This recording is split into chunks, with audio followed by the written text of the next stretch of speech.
Good evening and welcome to Tucker Carlson Tonight. There is a poignant but recognizable thing that happens to powerful men as they decline. They get bursts of irrational energy. The 85-year-old tycoon marries a stripper. On the face of it, the marriage does not make sense. Everybody groans. How's this arrangement going to work out for him, really? How about for his children? But the tycoon doesn't care. He isn't thinking long term. He's reacting against what he feels inside, which is the steady loss of his power as a man. Oh my God! Wow! The faster that power recedes, the more frantically he asserts it. He is raging against the dying of the light. These last embarrassing decisions are, in fact, his death throes. It's sad, really. Unfortunately, what happens to men also tends to happen to the systems they create. For the last 80 years, our world has been governed by a system formed in the final months of World War II. Its features define our life: free and open global trade routes guaranteed by the U.S. Navy, a universal currency called the dollar. Wow! And overseeing it all, one supreme power, the world's largest economy, the United States of America. It's been a great system in most ways. But for many reasons, including the passage of time, that system is dying. What comes next is not entirely clear, but how to influence it to America's greatest possible advantage is the most important task that faces any U.S. government. Nothing else comes close to that. Sadly, the Biden administration, geriatric and irrational in its best moments, is not up to that task. No one in the White House even seems aware that the architecture of the world is changing.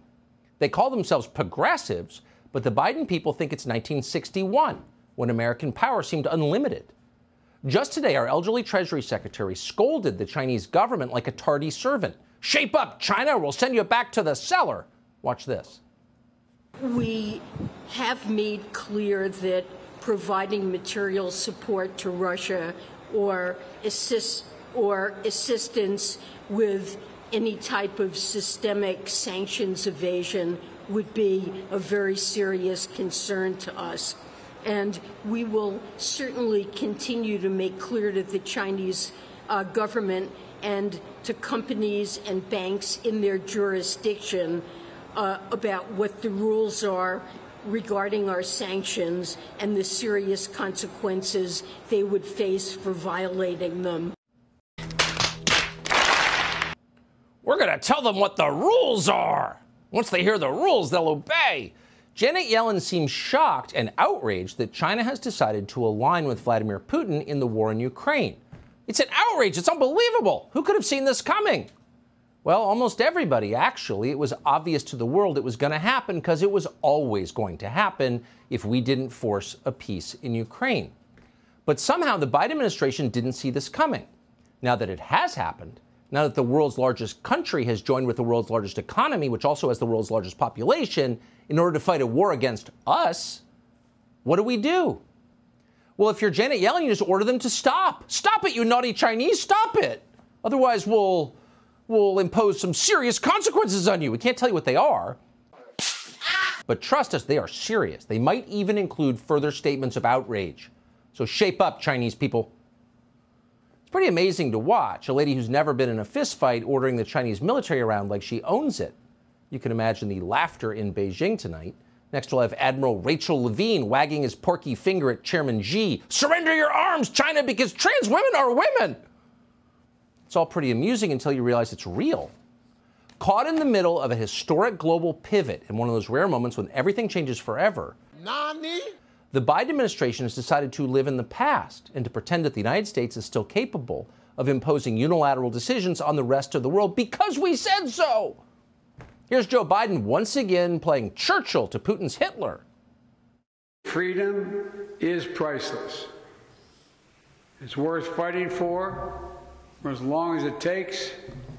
And that's how long we're going to be with you, Mr. President, for as long as it takes. We'll do it. Thank you. As the president has said, Shannon, we're going to support Ukraine for as long as it takes. Again, the United States will continue to strongly support Ukraine. And we will do so for as long as it takes. As President Biden has said, we will stand with Ukraine in its fight for as long as it takes.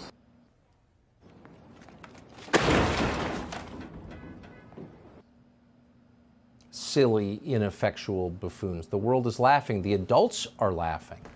And in this country, it's a measure of our media's total corruption that no one ever asks anyone in the Biden administration what the United States is hoping to accomplish in Ukraine, as long as it takes to do what exactly? Now, the original answer was, well, to push Russia back to where it was a year ago before it invaded Ukraine, and that seemed like a reasonable and measurable objective. The public seemed behind that. Then, without fanfare or even official notice, the goal changed and became taking the Russian port of Crimea just because it would be nice to have that. Always wanted it. Why not take it now? Then the goal became overthrowing Putin and putting American tanks in Red Square because, sure, we could manage Russia once we overthrow the dictator. We're good at that. We did it in Iraq. We did it in Libya. Now the objective appears to be winning World War III against both Russia and China. Hi. Okay. A war that would, by definition, include the use of nuclear weapons and the deaths by incineration of hundreds of millions of people.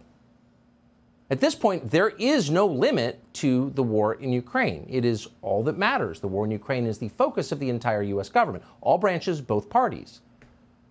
It is also, as our own economy degrades, as huge companies lay off thousands, the war in Ukraine is one of our main expenses. Here's Janet Yellen to explain. Our economic assistance is making Ukraine's resistance possible by supporting the home front, funding critical public services, and helping keep the government running. In the coming months, we expect to provide around $10 billion in additional economic support for Ukraine. Oh, hell no! Okay, so just to be clear, in case you weren't listening carefully, and it's hard to understand what she's saying, but we have the transcript, that's not $10 billion more in war aid. That's to fund critical services in the government. In other words, Zelensky's political party, which has banned a Christian denomination and arrested priests. That's what we're paying for. And leaving aside the aims, that's still $10 billion more in tax dollars. That's on top of the $113 billion that Congress has already approved. That's $123 billion pledged to Ukraine in a year. And then once you add 1,000 other off-the-book sources of aid, the entire intel world, you're looking at perhaps $200 billion to Zelensky and his wife in 12 months. $200 billion.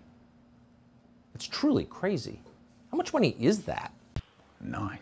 Well, to make it easier, let's pretend we'd only spent $100 billion in Ukraine so far. We know we have. What can we do with $100 billion here in the United States? Well, for one thing, and this is kind of in the news recently, we could modernize our rail system to avoid the 1,000 derailments we have every year and the mushroom clouds over Ohio that sometimes result from them. $100 billion is more than 5 times the entire discretionary budget of the Department of Transportation. There's just $13 billion in the DOT's budget for transit and less than $3 billion for Amtrak. Remember that? The artery that connects the cities on the East Coast? Then there's the FAA. That's the government agency that's supposed to prevent planes from crashing into each other and killing hundreds of Americans. The FAA got $20 billion in the last budget. $20 billion.